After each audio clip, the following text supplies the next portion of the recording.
പ്രഭാത പ്രാർത്ഥന. അറിവുണ്ടെന്നു ഭാവിക്കുന്നവൻ അറിയേണ്ടത് അറിയുന്നില്ല. എന്നാൽ ദൈവം തന്നെ സ്നേഹിക്കുന്നവനെ അംഗീകരിക്കുന്നു.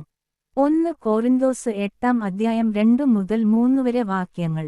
അനന്ത നന്മസ്വരൂപനും കാരുണ്യവാനുമായ ദൈവമേ, ഈ പ്രഭാതത്തിലും ഏറെ ഉണർവോടെയും പ്രത്യാശയോടെയും അവിടുത്തെ കരങ്ങളിലേക്ക് ഞങ്ങൾ ഉണർന്നെഴുന്നേൽക്കുമ്പോൾ ഞങ്ങളുടെ ജീവനിലും ജീവിതത്തിലും എല്ലാറ്റിലുമുപരിയായി ഞങ്ങൾ അങ്ങയെ സ്നേഹിക്കുകയും എല്ലാറ്റിലുമധികമായി അങ്ങിൽ ശരണപ്പെടുകയും ചെയ്യുന്നു.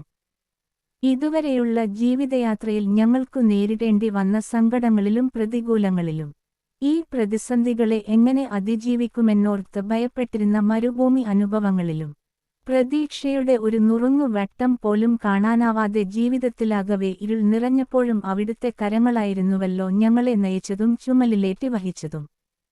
എന്നിട്ടും അതൊക്കെ മറന്നു ജീവിതത്തിലെ ചില നിസ്സാരതകളിലും നെടുവീർപ്പുകളിലും പോലും നിരന്തരം ഞങ്ങൾ അങ്ങയോടു കലഹിക്കുകയും മറുതലിക്കുകയും ചെയ്തു. കർത്താവേ, അലിവോടെ ഞങ്ങളുടെ അവിശ്വാസത്തെ അങ്ങു പരിഹരിച്ചു നൽകണമേ. ഞങ്ങളുടെ ജീവിതം അവിടുത്തെ പൊൻകരങ്ങളിലാണെന്നും അങ്ങറിയാതെ യാതൊന്നും ഞങ്ങളെ സ്പർശിച്ചു കടന്നു പോവില്ലെന്നുമുള്ള വിശ്വാസത്തിൽ ഞങ്ങളുടെ മുഴുവൻ പ്രത്യാശയും ജീവനുമർപ്പിക്കാൻ കൃപയേകണേ.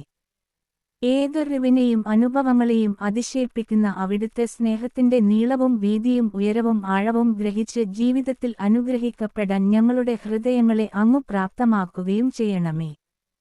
പരിശുദ്ധ വ്യാകുല മാതാവേ, വേദനകളിൽ ഞങ്ങളും ഈശോയുടെ കുരിശിൽ അഭയം പ്രാപിക്കട്ടെ. ആമേൻ.